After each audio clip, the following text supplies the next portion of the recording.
Direct, we are so proud of you. What's on your mind right now? Excited. I think, yeah.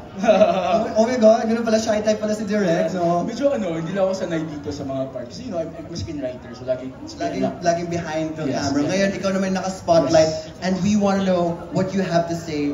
Direct Patrick, anong pinagkaiba ng writing process mo sa Flower Girl compared to Patay na si Jesus and Cheneng at Apple?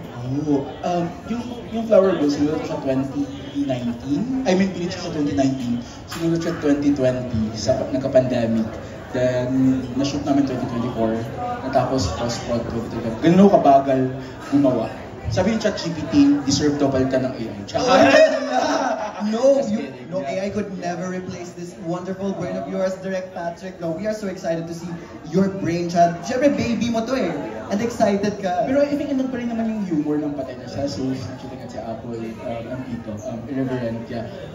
May sinasabi yun nga, parang siyang Bisaya humor because I'm from Cebu. Yeah, So yung Bisaya is shy. So I think Bisaya humor is more raw, more harsh. It always comes from the place of love. Hindi siya yung nakikita mo sa press con ng dating former. Yeah. Oh my God. And actually, we want to have Miss Sue on the stage as well. Hello, I'm sorry.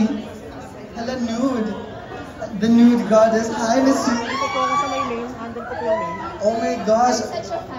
Oh my God. Siyempre. Gusto ko lang sa buhay maging kamukha si Naiya. Same naman, diba? Diba? Ginaya ko lang naman yung bangs ni Sue sa trainer. Sabi ko, I want those bangs. Ayan na. Kaya Thank kinuha ko you, siya. Naiya. Hello everyone, good evening.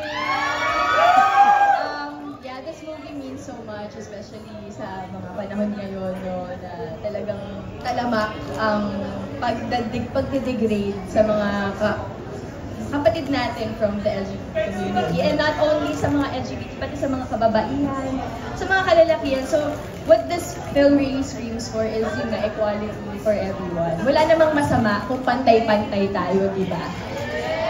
Oh my Ano gosh. bang masama doon? Wala. Bakit kailangan nakakalamang? Dapat ba nakakalamang?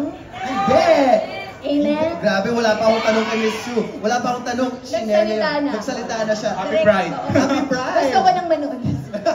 Tapusin na natin to. Nakakaloka. Oh my gosh, Miss Sue, you are so busy. I just saw you a week ago in Lasting Moments, girl. Congratulations. How is this role any different now? Sobrang iba. Siyempre, walang puchi si Ina, diba? As compared to walang alaala yung Yeah. But, yun nga, sobrang kakaiba to dahil itong movie na to will really spark conversations. And that's actually what we really want to happen. Na paglabas ng sinehan ng mga tao, dun pa lang sila magsisimulang magkwentuhan. Dun pa lang nila sisimulan yung topic at dun nila sisimulan yung mga kung ano mang gusto nilang pag-usapan naman. Oh my gosh. I love Miss Sushi. That's my Flower Girl. I know exactly kasi si Sir Patrick kanina when shy reserved siya. Sabi, Sue, halika dito. Nandito na siya to answer all of the questions. Do you have a message to everyone watching here? Is there anything that you wanted to take from this film? Sana po ay mapanood po ng lahat. This is Direct Patrick's, I can say, masterpiece. Napakaganda po ng script nito. It means so much talaga, this movie. Marirealize nyo yun pag napanood nyo yung pelikula. Hindi kami lang nagpapatawa dito. Meron kaming gustong sabihin. Oh my gosh, and we are so excited to witness that ourselves. Thank you. Give it up for Miss Sue Ramirez and Direct Patrick. Ano na, panoorin na kaya natin, no? Hello! Start na po natin. Thank you so much. Thank you, Naya. Ay, wait lang daw. Hindi. Sir Patrick, hindi pa tapos yung trabaho natin. Right?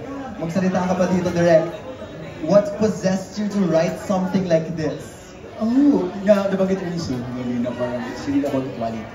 Equality. So, sad to say, na-inspired ako sa discrimination na nararanas ng mga trans sisters natin. Especially na gusto nila umiling sa CR na why would you take that away from them? So it's really, sinakti na talaga na Pride Month, no? Timing. I think destiny. Timing lang siya? Yeah. Wow! The universe works in mysterious ways for the Flower Girl premiere. Excited na ba kayo? Oh my gosh, Direct. So, last na, before we go, what can you say to the people watching here about the film? What do you want them to take from this? if magustuhan nyo, sana ma-spread nyo sa social media, your friends. Invite nyo siya to watch yung June 18. If hindi nyo nagustuhan, just give it to yourself. Hindi, magugustuhan namin for sure. That's June 18 in cinemas nationwide. Flower Girl will be showing. Sana ma-enjoy nyo. And for sure, ma-enjoy namin yung work of love that you put into this film. And of course, Mr. Ramirez always kills any role that she's in. Hello, in this gown. Hello, na may onting cut out. Hala, nasaan ang Pucci? Bakit pala Pucci?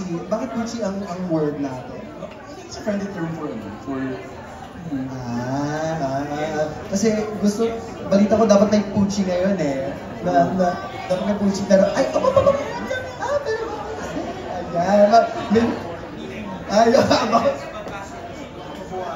no, alam mo, we are just so blessed already. Karen!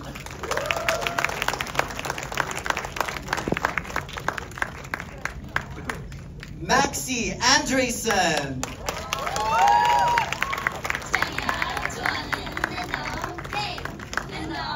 Jameson Blake!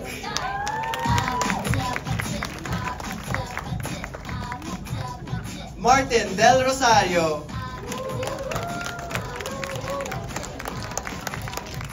Sue Ramirez.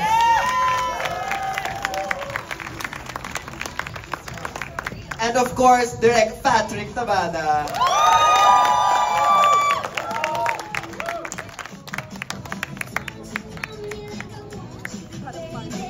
We'd like to acknowledge, of course, from the Idea First Company, Mr. Percy Intalan.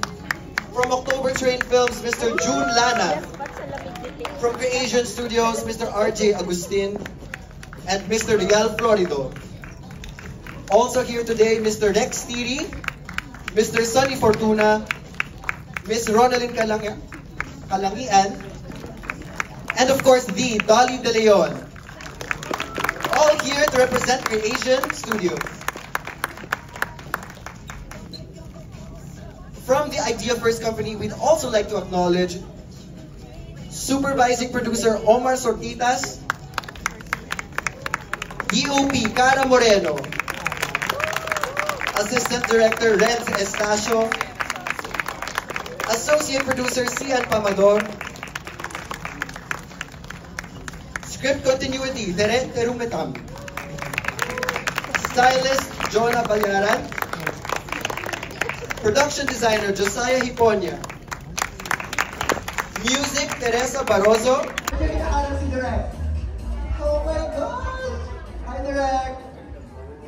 Pagkinalingan mo for your film, no? Hello! Kumusta naman? You must be very excited. Oh my gosh, so what can you say about this whole thing after years and years? My God, first time ko actually experience ko, kinakabahan at excited. Kasi it's my first all-day career debut, so